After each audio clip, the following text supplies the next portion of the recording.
Bon, salut à tous les amis, il semblerait qu'on a une petite correction sur le Bitcoin et les altcoins.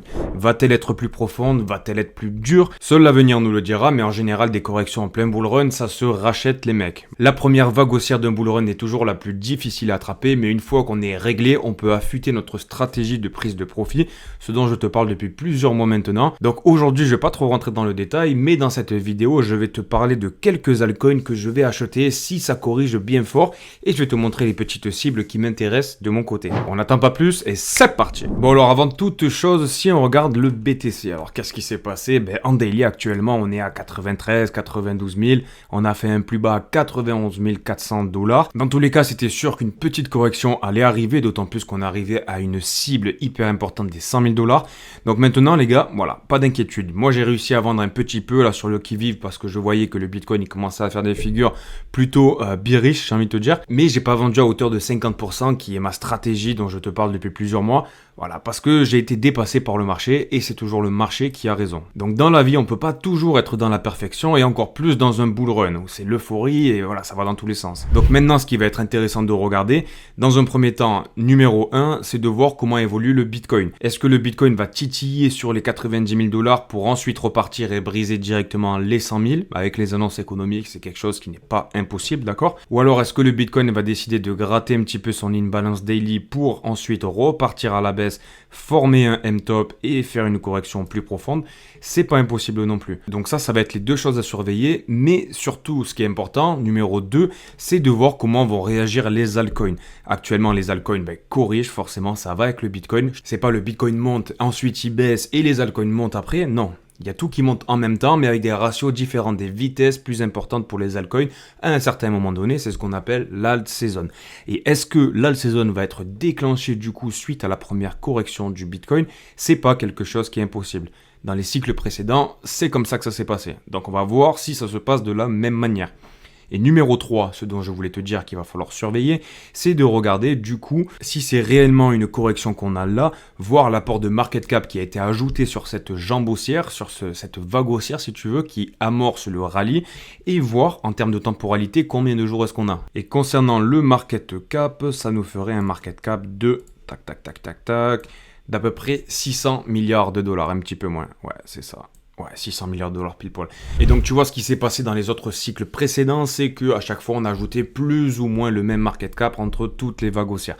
Donc voilà, ça va être intéressant de garder en tête ces paramètres là. Ceci étant dit, si on regarde le crypto total market cap excluant le Bitcoin et l'Ethereum, donc si on regarde toutes les crypto-monnaies excluant ces deux-là, ce qu'on peut remarquer, c'est qu'on a fait une tasse et une anse ici, que tu peux voir là. En général, lorsqu'on a ce genre de figure, on revient très souvent, ce que je te disais hier d'ailleurs, retaper en fait cette ligne de coup, cette surface supérieure de la tasse. Donc en fait cette ligne verte aux alentours des 789 milliards de dollars. C'est pas obligatoire, mais si on revient taper cette zone-là, ça pourrait donner des opportunités sur le marché et ça serait plutôt d'un point de vue trading, j'ai envie de te dire réaliste quoi. Et sans surprise, la première crypto-monnaie pour laquelle je vais faire des rachats avec ma liquidité fraîche qui est rentrée ces derniers temps, sans surprise mon gros, c'est Tao de Bitensor. Tu connais le projet, je t'en parle régulièrement, c'est le roi de l'IA.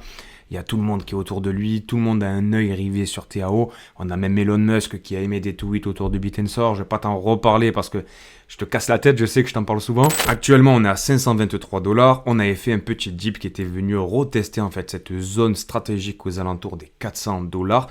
Et ce qui n'est pas impossible, ok, ça serait qu'on vienne faire un espèce de biseau de la sorte là. Tu vois ce que je t'ai dessiné en marron, avec une chute du Bitcoin et du total market cap excluant le Bitcoin et les Ethereum. Donc si le marché des alts baisse avec le Bitcoin, on pourrait revenir retester du coup le bas de notre biseau. Et ça nous amènerait où? Ça nous amènerait pile poil aux alentours des 380 $. Et là, ce serait vraiment hyper intéressant de mettre des pièces, je pense, selon moi. Vis-à-vis du potentiel de Bitensor, je pense que les prix actuellement sont corrects, ok, ils sont pas inintéressants, mais si tu recherches les soldes, je pense qu'il peut être intéressant d'attendre, c'est plus risqué, hein, mais ouais, d'attendre cette zone entre les 400 $ et cette zone de rechargement en dessous des 350. Si on rentre dans les 350, là, c'est la maison, gros. Ensuite, la seconde crypto-monnaie que je rechargerai en temps voulu si on vient atteindre les zones dont je vais te parler actuellement, c'est Akash Network avec le token AKT. On est dans le DePIN, on a des liens avec l'intelligence artificielle. C'est un super projet, moi je t'en parle souvent. On a des liens avec Nvidia parce que Nvidia utilise des produits qui sont sur Akash Network, donc ça c'est hyper bullish. On a le fondateur d'Akash Network qui va bosser avec le gouvernement de Donald Trump. Enfin, il y a une hype qui va arriver sur Akash Network selon moi, qui peut vraiment créer de l'euphorie autour du token, et c'est pour ça que du coup j'avais rechargé dans cette zone-là. C'était au bout de notre biseau qu'on avait fait depuis la correction de mars 2024 là. C'est quand j'avais appris que le fondateur était du coup en relation avec le gouvernement de Trump. J'ai vu le tweet directement, j'ai placé un ordre parce que c'était trop bullish, tu vois. Et tu vois ce genre de mèche où ça monte brutalement d'un coup là, bam, bam, bam, bam, bam. Ça veut dire qu'il y a de très gros poissons qui s'intéressent autour d'Akash Network et qui accumulent petit à petit. Les mèches se font ravaler par les shorters, par les market makers en fait pour laisser encore des opportunités aux gros qui devraient rentrer. Toujours est-il que si le marché corrige, une zone qui pourrait être intéressante selon moi, ça serait de faire un petit repli pour venir retester cette zone ici là aux alentours des 3$, 3,16$.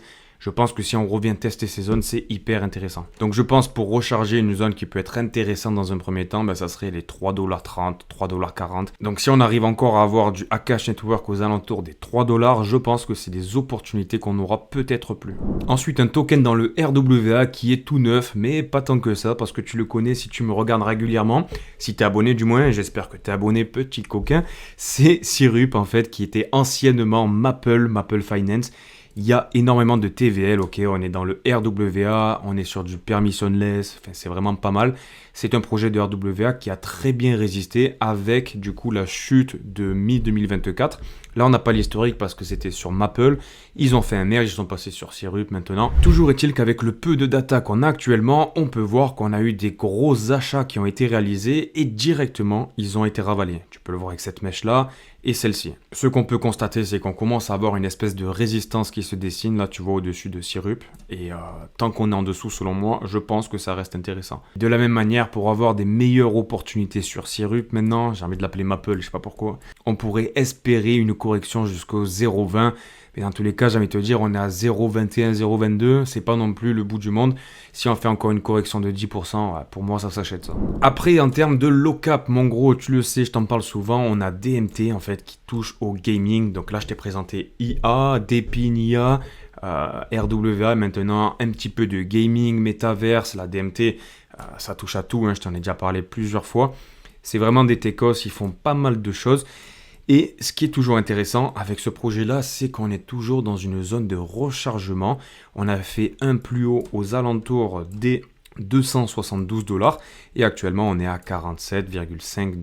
Donc 47$, je pense que c'est des opportunités, je pense que ça s'achète. Et si vraiment tu es gourmand, tu pourrais attendre une confirmation de ce M-Top pour venir retester potentiellement des plus bas qui nous amènerait aux alentours des 30-35$. Et là franchement ça serait des super opportunités. Ensuite encore en low cap, là c'est une crypto à 24 millions, donc les gars on fait pas n'importe quoi, c'est Sturdy.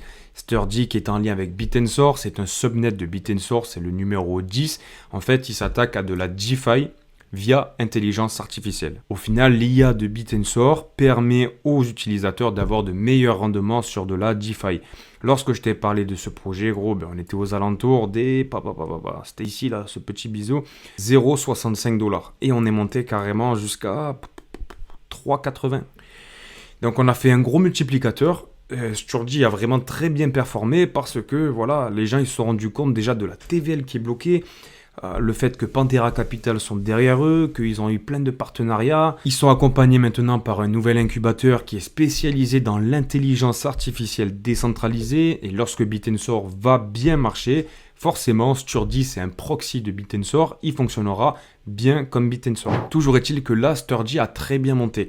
Et il ne serait pas impossible de voir une correction de ce token-là si tout commence à corriger. Sturdy, il n'y a pas de raison qu'il commence à monter tout seul. Non. Mais à mon humble avis, je pense que cette zone, elle pourrait être intéressante si on commence à redescendre, à corriger. Je pense que acheter du Sturdy aux alentours des 2$, ça peut être hyper intéressant. Actuellement, c'est un petit projet qui est capitalisé à 25 millions de market cap. À 2$, ça nous amènerait aux alentours des 15 millions de market cap, quoi.